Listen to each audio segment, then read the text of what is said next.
إسلامي وإيماني أضاء الكون.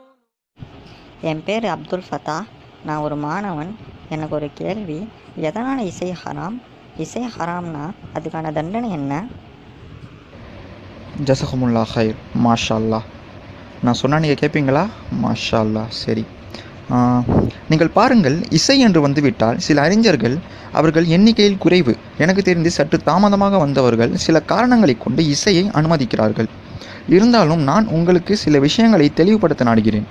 அதாவது, இந்த சிறுவன் கேட்டதை, என்னதான் நாம் இன்று சில ஆலிம்களின் கருத்தின் அடிப்படையில் ஒரு சில பாடல்களை கேட்க அனுமதி உண்டு என்று சொன்னாலும் அந்த ஆலிம்கள் இன்று வரும் இசைத்துடிப்புகளை சொல்லவில்லை.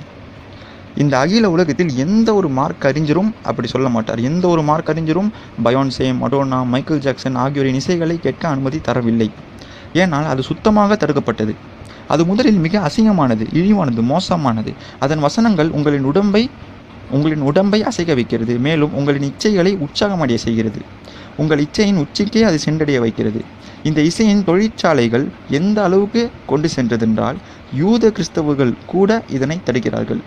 முஸ்லிம்கள் மட்டுமல்ல, நீங்கள் இசைத்துறையில் வேலை செய்பவர்களிடமே கேட்டு பாருங்கள். அவர்களே இது இழிவானது என்று சொல்வார்கள். இசையை கேட்டாலே நமக்கு சொல்லி தருவது பெண்களை எப்படி கவர்வது, அல்லது காதல், அல்லது நம் உணர்வலை தூண்டுவது. சில பேர் ஆஃபீஸ்களுக்கு சென்று திரும்ப வரும்பொழுது இசை கேட்டு அடடா இசையின் மகிமை என்று கூறுவார்கள். ஆனால் அது நம் எண்ணங்களை விடையாடுகிறது. எனவே நம்மிடம் அழகிய வார்த்தைகளை கொண்ட குர்ஆன் இருக்கிறது. அது அல்லாஹ்வின் வெளியீடு.